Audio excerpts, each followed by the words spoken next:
Hey guys, what's up? It's me, Thomas. Tonight we're back here at VC Andrews again. And, well, you know what that means. Doing another video for him. Today's the top 10 episodes of the Animaniacs Hulu Reboot. So, yeah, the Animaniacs made a comeback. Honestly, I've heard of it, but never really gotten around to watch it. I don't know. Never really grew up with the Animaniacs, so, yeah, never really gotten around to it. But hey, what are you gonna do? Anywho, so might as well see what the best episodes in Andrew's opinion is. So be sure to subscribe for more. Hope you enjoy. Let's go. Hello fans, it's the VC Andrews critique. Hey man. Like the nostalgia critic, the critic who heavily inspired me, I am also a huge fan of the cartoon Animaniacs. But what's there really left for me to say about it that hasn't been said by pretty much everyone else online? Not a whole lot, so this intro won't be that long. So to recap what everyone else has praised about it, it was funny, clever, irreverent, pushed the envelope for the standards of kids television, and was gorgeously animated. In the reboot/continuation, my opinion of that is pretty much the same as the majority of fans. So a mix? Yeah, it sucks that only the Warners and Pinky and the Brain got recurring skits, and all the other characters only got a few references here and there, though they were admittedly I guess they couldn't really fit them all. And yeah, probably the most what the F ending imaginable to the show. But other than that, the series was a pretty damn good continuation of the original show. Really? It didn't get off to the greatest start with the first season, with a bit too much reliance on anti-Trump humor, and barely any focus on the new Hispanic CEO that replaced Mr. Plotz, or Ralph and Scratch and Sniff for that matter. Hello Nurse has the excuse that she went to work for Disney. But the reboot made a huge comeback with seasons 2 and 3. The jokes were more funny and versatile, the goodnight everybody moments were more risque, Ralph, Scratch and Sniff and Nora had more involvement, and they even fleshed out Nora's character a lot more, to the point where I actually like her more than the original Thaddeus Plotz. And yes, the ending to the show was absolutely horrendous. You thought the ending of The Sopranos was bad? Just wait till you see how this show ends. But aside from the atrocious ending, the reboot really was worth the wait for the most part. And since the Nostalgia Critic already did a top 10 for the original series, or a top 11 in his case, I decided to do a top 10 for the reboot to find out which episodes are the best of the best. So without further ado, these are the top 10 episodes of the Hulu Animaniacs Reboot. You just gotta be yourself. Don't copy someone else. Cause being you is a singular delight. Number 10.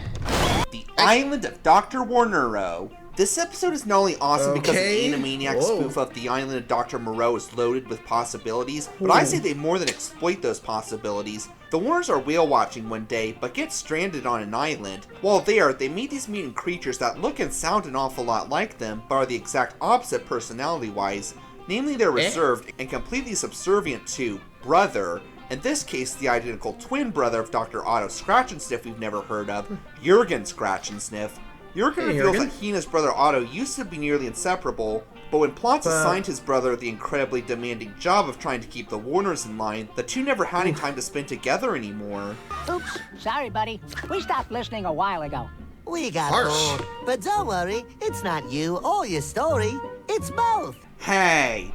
Anyway, driven bitter and insane from the loneliness, he went to the island and started creating his own subservient mutant versions of the Warners and plans to harvest the Warners' organs to make more.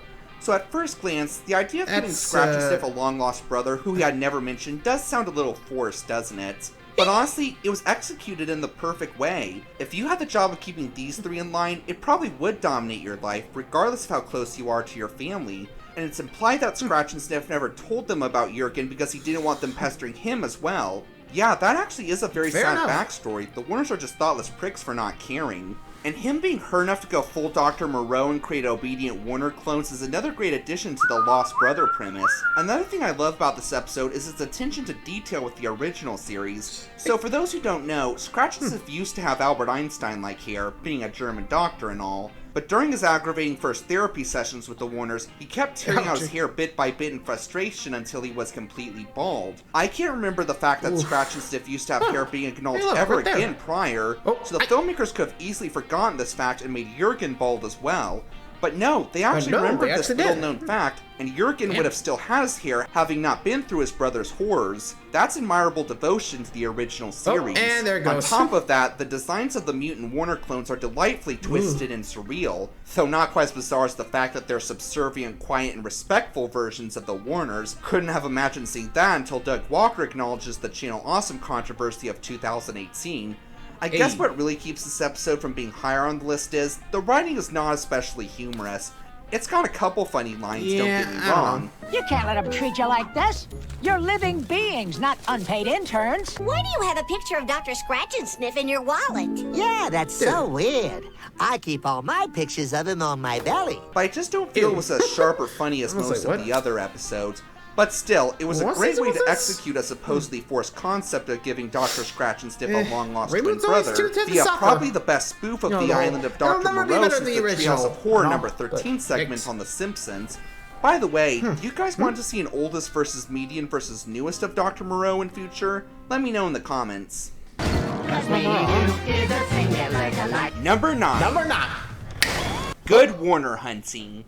A lot of people were disappointed by the lack of all the other Animaniacs characters besides the Warners and Pinky and the Brain, but this episode kind of gives an in-universe reason for their absence, as the Warners are starting to wonder what happened to all the other characters as they're tired of carrying the show largely on their own. We learned that a game maker of cartoon characters has actually mounted them all on his wall as trophies, and all that remains to his precious Animaniacs collections are the trio themselves. I guess he didn't consider Pinky and the Brain big enough to mount on his wall. So yeah, one thing I really love about this episode was that it was basically the creators reassuring the audience that they had not forgotten about all the other beloved characters on the show despite not giving them their own recurring segments. And this premise was actually a pretty creative way to show that. The villain himself is your usual Bugs Bunny, Warner sibling-esque bad guy, arrogant, slimy, and deserving of every ounce of pain he endures from trying to catch the Warners. Honestly, would have gone on before. And the hunter never realized that the whole thing was a trick to get him to fall asleep.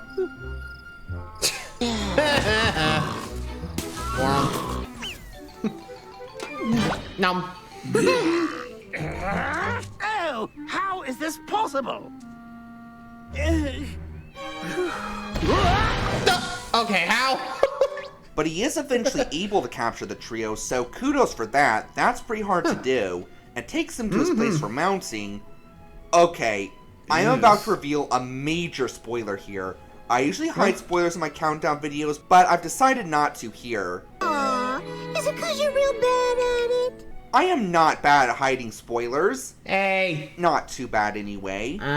It's because he's bad at it. Okay, so I need some work, but I feel I have to discuss this because it really helped this episode get on this list. So skip here to avoid major spoilers. Just as the hunters preparing to mount the trio, the Warners notice that there's actually one other Animaniacs character missing besides Pinky and the Brain. Chicken Boo, the big old chicken. He wears a disguise to look like human guys. I can see why you haven't heard of him. He was the least popular character on the whole show. Yeah, where is Chicken Boo? Really? And why is the hunter getting so upset about the Warners belittling comments towards the character? He... Yeah, what the hell? Oh, it's him, isn't it? Oh. Chicken Boo! What the hell?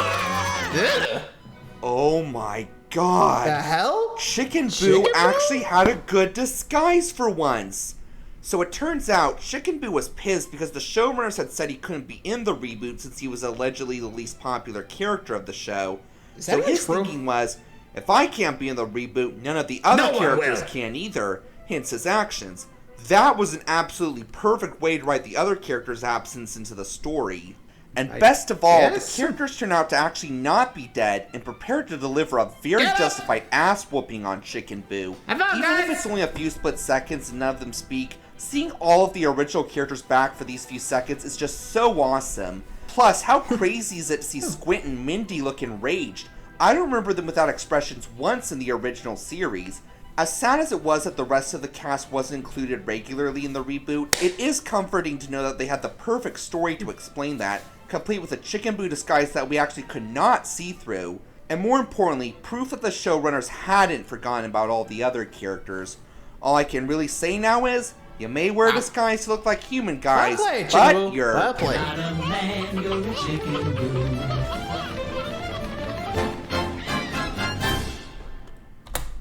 I always wondered about that one. You think it's just because they couldn't really put him into the show?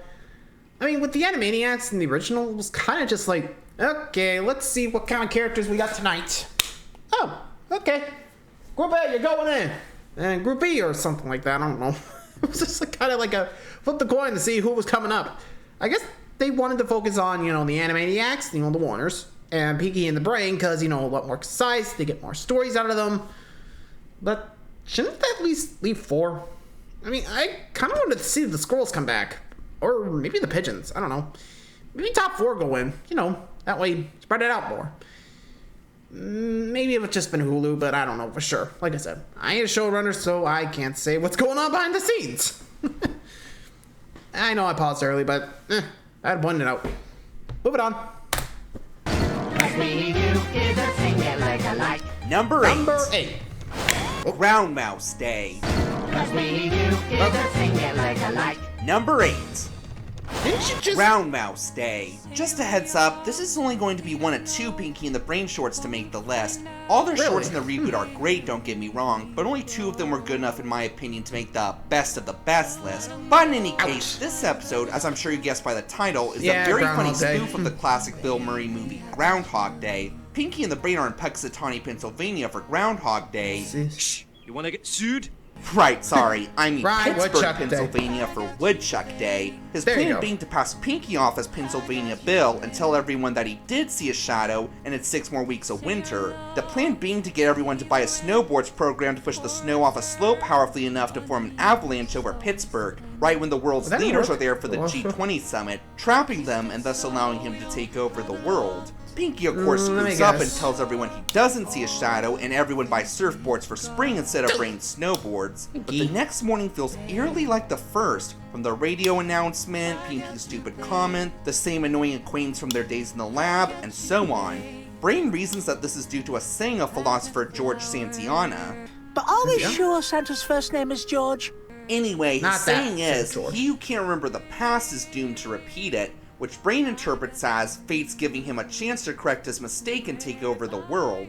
So after several failed attempts, he does so, but the loop doesn't break, which Brain deduces is because he didn't take over the world epically enough. So he keeps sure? upping the ante, but the loop just won't Nope. break for some reason. So what do I love about this episode? Well, first of all, Him I breaking? love the movie Groundhog Day. That played a part.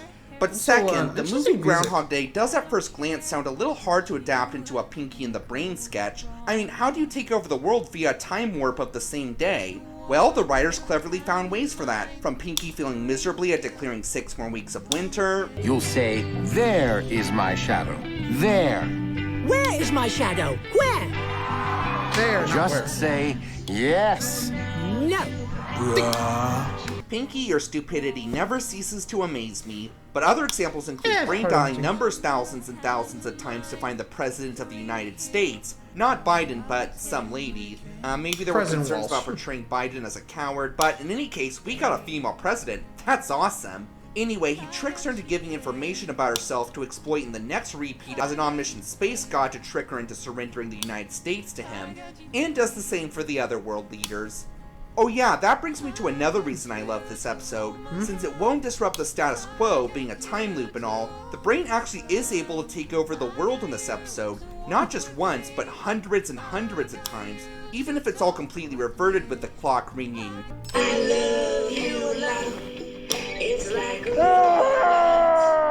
It is still Man, so how is he awesome not to see gonna the Brain sing? succeed, even if temporarily. If I'm not mistaken, the only other time that's happened is in the Halloween Wasn't special it- of the spin-off series. I remember But that. that's Yeah, another yeah, story.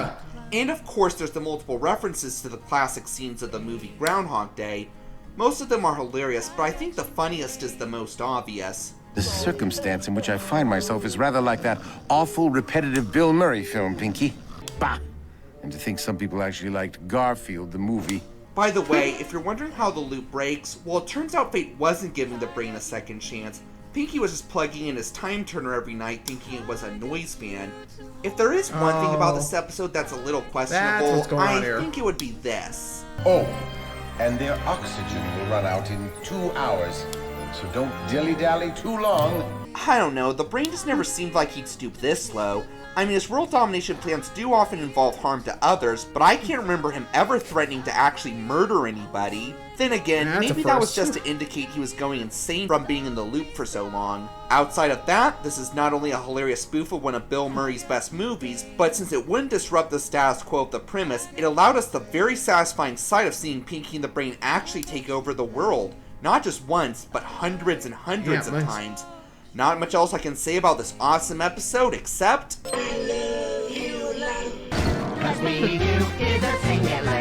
Number 7. Number 7. Yakko Amok. A lot of people are familiar with the classic Duck Looney Amok. Tunes short Duck Amok, a cartoon in which an animator starts mercilessly trolling Daffy, who is revealed to be Bugs. Ain't I, stinker? Ain't I a stinker? Yes, you are, Bugs. Well, this episode is clever in which it updates the premise to modern digital animation. And being a far more versatile type of animation, this definitely leads to more possibilities with how said animator trolls our poor cartoon icon, that being Yakko in this case. And all of them are pretty freaking hilarious. Here are a few of my favorite bits. I meant... Actually, wait. I've always wanted to try this. People used to say there were better drummers than me, even in the Beatles. And while you're at it, why don't you cut your ear off? Van Gogh. I've heard of abstract animation, but this is ridiculous. Oh, and now the Cheshire Cat bit. Give me a body before you get us sued. Okay. But unfortunately, since it was based off of that relatively simple premise, there's not much else for me to say about it, except maybe for the ending. The deal. Unlike the original Duck Amok short, this one actually does have a happy ending. So using Brer Rabbit tactics... Just please don't drop me AKA begging and pleading. Anything but that. he does get the upper hand, or upper hands in this case, and we learn that's actually not an enemy of the Warners behind the tormenting like you'd probably expect. It's just a regular geeky animator who reveals she has nothing better to do with her life than troll cartoons. Yakko pities her and says he'll forgive her if she does some trolling for him, which has equally hilarious results. Which is why we can expect sustained increases in studio profitability. Hey, do we even have the right to use this voice? Well, there isn't a whole lot I have to go off of here. What I do have is definitely worth talking about, as this short is living proof that an updated remake of an old classic can more than succeed if done right. And you know, this short sure made trolling look like fun. I kind of want to do it myself now. And there's no way it could somehow possibly backfire on me at the very end of this video. No, that'd be ridiculous. I wonder... What are you doing? Hey guys, what's up? It's me, Thomas. Hey! Back here with... Oh, motherfucker! Don't let your love fly away, don't be afraid, this is the day. You winker. You motherfucker. Let it go! Number 6. Number 6. Animaniacs. A lot of people were annoyed how the first season relied a little too much on political humor, mostly against former President Trump. And while I mostly agree with that, I think this episode that takes a jab at Putin was where the season's political humor is at its most effective and funny, especially considering, well, certain events with Ukraine. Anyway, the Warners are browsing through the foreign language channels and stumble across an unauthorized Russian version of their very own show Animaniacs, only it's a communist pro-Putin propaganda-filled and poorly acted mess. Outraged, the siblings head to Russia to give the directors a little advice on the right way to be like them. So what I really didn't like about the political humor of Season 1 is that it attacked Trump but didn't really give a valid reason as to why. I mean, other than he was a greedy jerk, but didn't really go into detail with that. So without examples to back this up, the slinging mud kind of got a bit old after a while, and even felt a bit mean.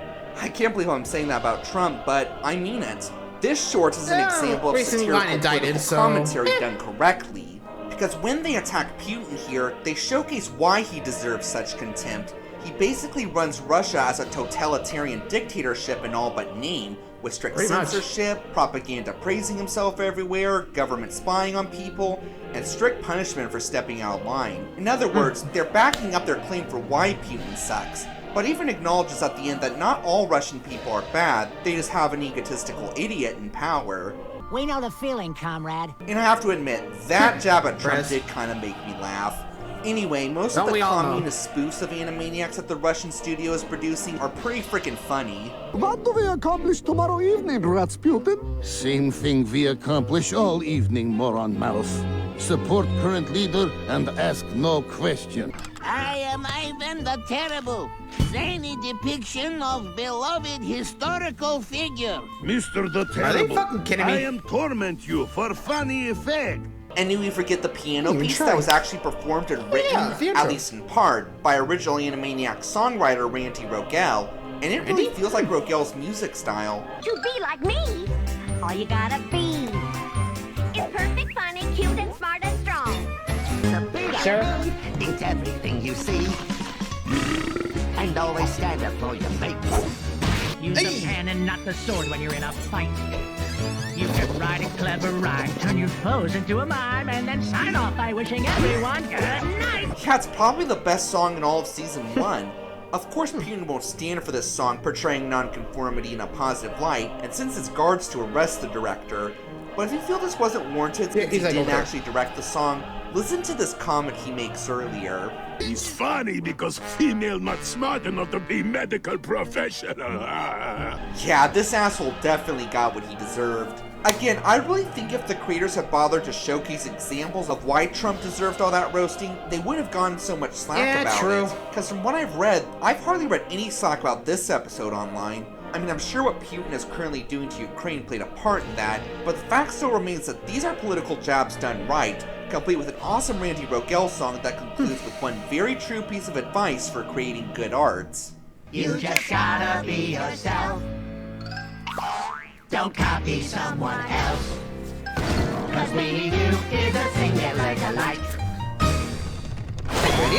Cause being you is a singular delight. Number 5. Whackover Twist. A very hilarious musical parody of, well, obviously Oliver Twist, or more specifically, its musical adaptation. Really? Not that one. Thank you. There we go. Like said story, like, it's where's this going? 1830s London, and Whackover Twist is living with his siblings, the artful Yakko and Dottie Bates. How dare you call me Dottie? It's your name in this sketch, sis. We all have to make adjustments. Look at me. I'm wearing a coat. I'm still not wearing any pants. It's in me contract. Yeah. Anyway, they're under the care of the ruthless Mr. Brainable, hoping to crush the orphan spirits with overwork and disgusting gruel for meals to persuade them into being his obedient drones to help him overthrow the British Empire. But it turns out Whackover actually loves the stuff and asks for seconds, complete with a song about how awesome gruel is. It doesn't go much better than it did for Oliver. So now homeless, the trio find that the only place to get gruel just as putrid as in the orphanage is from Dr. Fagin-Sniff, a ruthless pickpocket, businessman who wants to exploit the trio's singing talents to distract, entertain, while the other orphans in his care pickpocket. Do something that looks like pickpocketing. Yeah, they do this and it's a bowl of gruel a day for each of them. So they sign on, but like Oliver, they find their new boss isn't as genuine as he seems.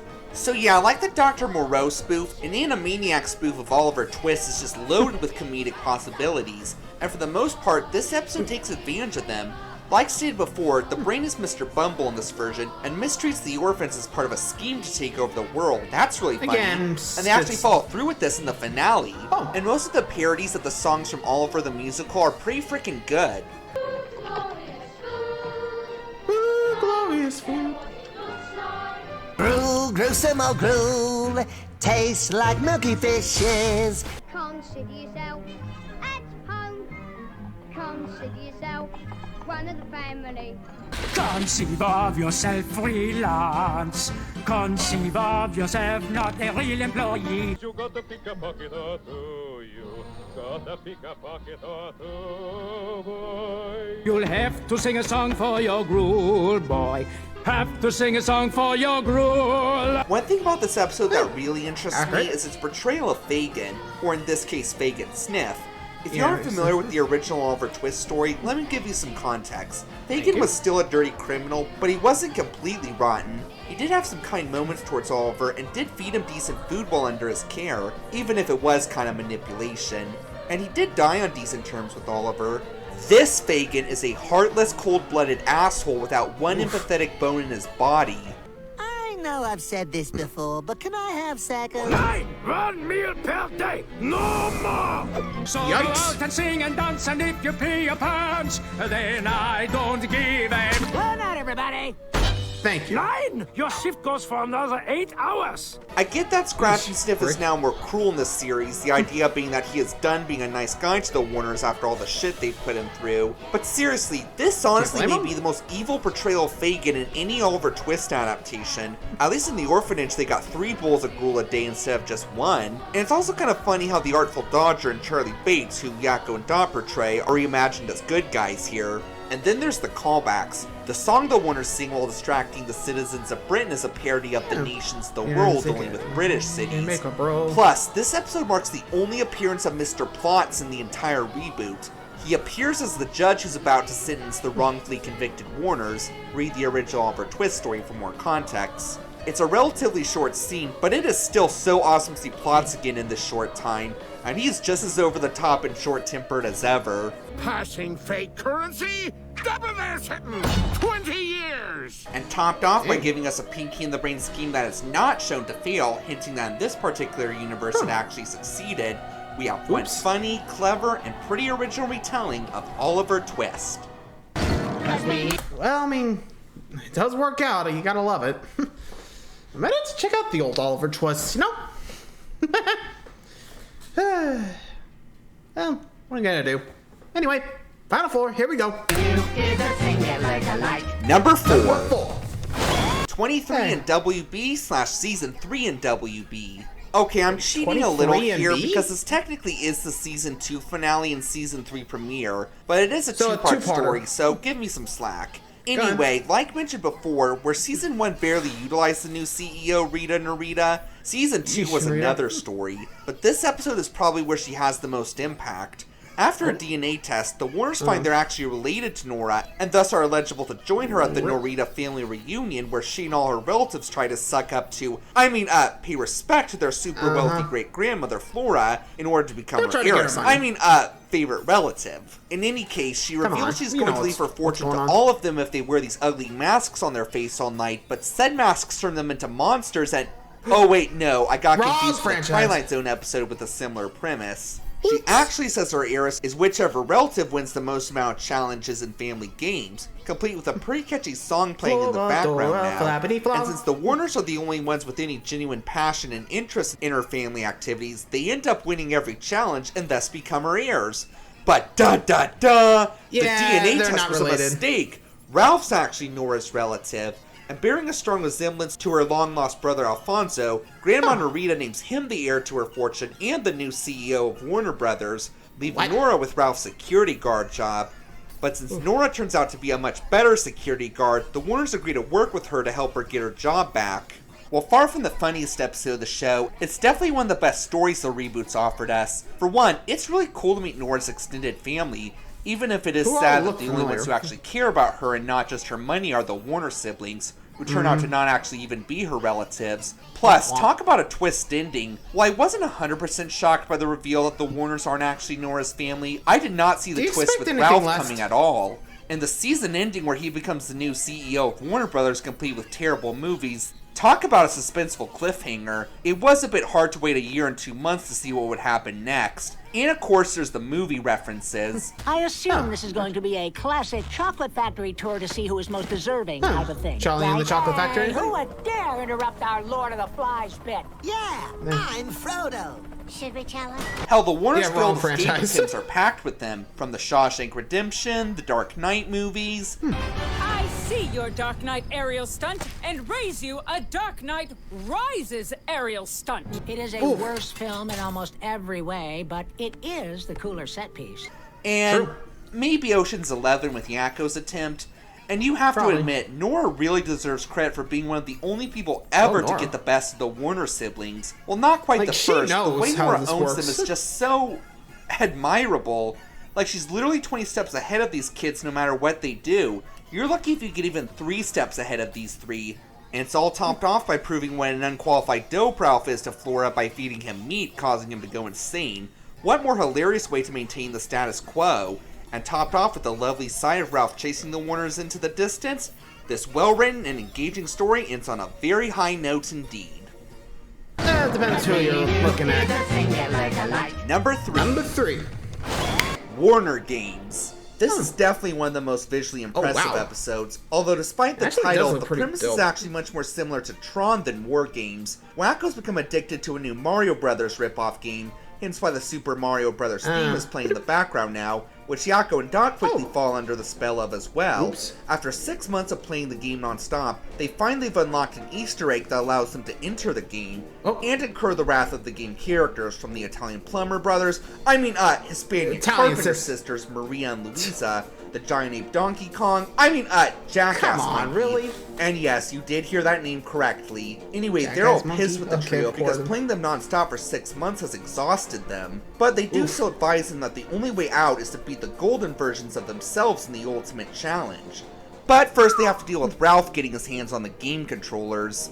So let's talk about the most obvious strength of this episode, the animation. The lengths this episode goes to emulate the style of the Super Smash Bros. Games is just amazing. They could have easily just used generic run-of-the-mill CGI for the game scenes, but this actually does look like CGI used for video games. I really felt like I was watching cutscenes from an actual Mario game guest starring the Warner siblings. That and it just looks so damn epic. As great as the hand-drawn animation of Animaniacs was already, the CGI here just feels so grand, like the highest quality Mario game ever released. Especially during the battle scenes. But even there, they still incorporate the cartoony movements of the characters as well.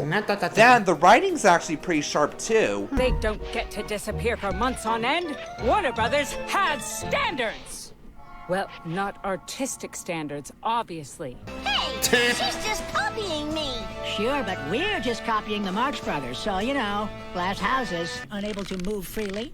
Either Ralph is controlling us again, or they've run out of that sweet Hulu money and can't afford to animate the rest of this sketch. I mean, sucks that Ralph is controlling us again, but gotta tell you, I've grown quite fond of that sweet Hulu do-re-mi. By the way, it's pretty neat that the characters utilize the TV PG rating of the reboot and use PG swear words like sucks and jackass. Talk about upping the ante with, "Good night, everybody!" By the way, remember how I mentioned the game had an Easter egg at the beginning? Well, this episode has a few of its own. Hey, I thought you said it was January. That is way too early for Easter eggs. No, like a secret message or reference in a game, movie, or TV show. And it's all topped off with a pretty exciting finale. Remember Dot's comments about how the Golden Warners copy everything they do? Naturally, Wacko realizes the solution is harm himself. And then when the Golden Warners do likewise, they end up defeating themselves. This is how Wacko gets out, but he and Ralph fight over the controls before Yakko and Dot can as well. But with a pep talk to the other game characters, they earn their forgiveness, and they deliver one of the most epic video game whoopings on Golden, Yakko, and Dot. And topped off with a sweet revenge on Ralph for all the trouble he caused them. There you go. This is one of the finest tributes to Mario, Tron, and video games in general, and definitely earned a spot on this list. Number 2. Road Rage now, huh? Rodent Trip.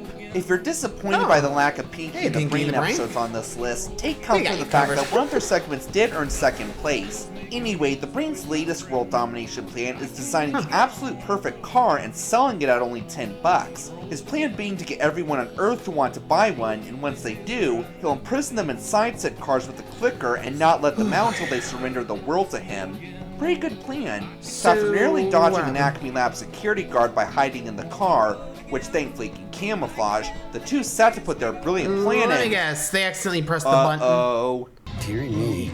You can say that again, Brain. So since Brain reveals that the car is programmed to run until the clicker is hit or its battery runs out, there's no telling how long they'll be imprisoned in the self-driving car, which of course means... Bonding trip! So what about this episode earned its second place on this list? For one, it's got some really funny movie references here. Digital copies of every Harry Potter film, except the overly teen angsty Order of the Phoenix. Danny was still funding himself. Open the doors, please, Model B. I'm sorry, Brain. I'm afraid I can't do that. No, at least turn on the AC. Now you're just mocking me. But what really earned its second place is one very engaging, thought-provoking, and original question that's probably never been asked before. You've never told me why you want to take over the world, Brain. So the Brain answers that for Pinky and the audience. And it's actually a tragic one. Apparently when he was just a baby, Brain was subject to aversion therapy where every time he tried to reach a plate of cheese, he was painfully shocked. And what were the Acme scientists hoping to accomplish? To condition him to feel helpless and unable to fend for himself. Yep, you heard that right. There was nothing they wanted to gain for science with this experiment. They just wanted to destroy the self-esteem of a little baby mouse for a cruel kick. That is just so effed up. Though Pinky's life was no picnic either, as he was a food taster of awesome cheeses, but could never tell any of the cheeses apart. So, it was a picnic then? Oh, who am I kidding? Of course it was. What I really love about this is, I always just assumed the brain wanted to take over the world because, well, that's what evil genetically altered lab mice do. Or if it was a sad backstory, I thought it'd be something lame like he was bested by some other mouse and wanted to show him up. But they actually did write a tragic, engaging, and relatable motivation for him. If you were subject to something so cruel when you were just a baby by people who wanted you to feel worthless for really no reason other than their own amusement, you probably would grow up bitter and wanting to be in total control. And on top of that, they picked the perfect scenario for such. If they were on an actual world domination plot, it would have felt a little forced in. But imprisoned in a self-driving car with very little hope for escape was honestly the perfect place for Brain to open up with us and answer the question that neither the original Animaniacs series or even the Pinky and the Brain spin-off answered. My only real gripe with this episode is, maybe Pinky could have been a little more supportive after hearing Brain, not just complain about his horrible life eating cheese. Although after they escape by using Pinky's phone to manually override the car system, I did kinda giggle when it turns out the whole time the car was heading to hook up with the dust vacuum that Pinky was riding at the beginning. Not the funniest episode, but definitely one of the most emotional and thought-provoking ones. Yeah. And the #1 best Animaniacs reboot episode is... Yakko's Big Idea. Big Idea? The reboot did indeed have some great musical numbers, but the most beloved one is easily Yakko's song about planets. This is not a song of the Animaniacs reboot. This is the song of it. The only song that was completely on par with the most iconic songs of the original series. Maybe even a little better. Yeah, I'm not shitting you. That is how good it is. This song put me in the same state of otherworldly bliss that the Teacher's Pet movie, Top Gun Maverick, and Stranger Things Season 4 did. The Warners are watching a reality show where people pitch new ideas to billionaires for funding, which, if said billionaires don't like said idea, it's off to a fiery pit for the pitchers. After being unimpressed with several candidates, Yakko bets he can pitch a brilliant idea off the top of his head. So Dot and Whacko are like, okay, put your money where your mouth is. So he pitches potentially habitable exoplanets, i.e. planets outside our solar system. So what's so perfect about this song? Honestly, everything. The melody is catchier than every song of the Disney Renaissance combined, and the orchestration is just so grand, like the musicians are veterans of Carnegie Hall, and you can hear it. But of course, you can't have a great song without a great performer to sing it, and Rob Paulsen delivers one of his best vocal performances ever. I mean, he definitely sounds 30 years older. So why not try the cosmic sky for your next holiday? In fact, there's one that's super fun, just a few light years away. Okay, I kinda guessed whether ETs are alive, but this here spot has got the lot for aliens to live and feels like Broadway. But it is clear he is having the time of his frickin' life singing this masterpiece, putting probably the most effort he's ever put into a song in his life. And I've heard some great Rob Paulsen songs in my days, but none have quite reached the passion I've heard here. And of course, there's the fact that this is an educational song. Yeah, I couldn't help but notice that there honestly weren't that many educational songs in the reboot. I mean, I really think it was just this and Dot Warner's song about the First Ladies. But I kind of feel like they compensate for this by giving us a topic that is not often taught in schools, namely planets outside our solar system, and why they won't be habitable at this time. Like Pegasi 51b has very unstable ground and horrible smelling air. Kepler 186f may have water and rare gold, but its radiation would barbecue you. I mean, not even the Magic School Bus or Bill Nye the Science Guy ever covered these topics. So now kids have something to show off in science class that not even their teacher would probably know about. And like a lot of great songs, the finale is the best part of all. Not only is there a cool callback with Yakko flying the same spaceship as in Yakko's universe, but everything is at its most epic for the final planet, WB1. The orchestration, the melody, and of course Rob singing. And it should, because this is a planet with air that smells like perfume, oceans made of candy, and more. Astronomers claim that video games have been built into every crater when I play asteroids all day. And order pizza from an early waiter, try a shopping spree, cause everything is free and bedtime's not till 11. Definitely the perfect plan for potential human habitation. Yeah, it sucks they realize all these plants are too far for humans to reach in their lifetime. Oh yeah. Plus I made that planet up. Wow, I totally did not see that coming at all. Okay, no, I think we all did, but who cares? We got some educational stuff already, so no harm in a little fun as long as you acknowledge it was joking. Say, you know, and they did. Again, despite the lack of educational songs in the reboot, this one more than compensates for the supreme lack of them here. It was just a perfect musical piece in every way, and watching it reassured me that the people behind the reboot did have a much better understanding of what made Animaniacs work than I thought. So if you want to experience something as awesome as Top Gun Maverick but only have about 4 minutes to do it, this is probably a place to go. The only downside, though, is Yakko's gotta come up with a new idea to please his siblings, or he's gonna need a crash course in fire department school. Well, I'm sure he's got plenty of other great ideas. He's gonna run it. The only pants made from the hair of balding men. Door of the Month Club. A new door delivered to your door every month. Collapsible pitchfork for the rider on the go. Yeah, they're coming. So many of you down there. Stir and enjoy.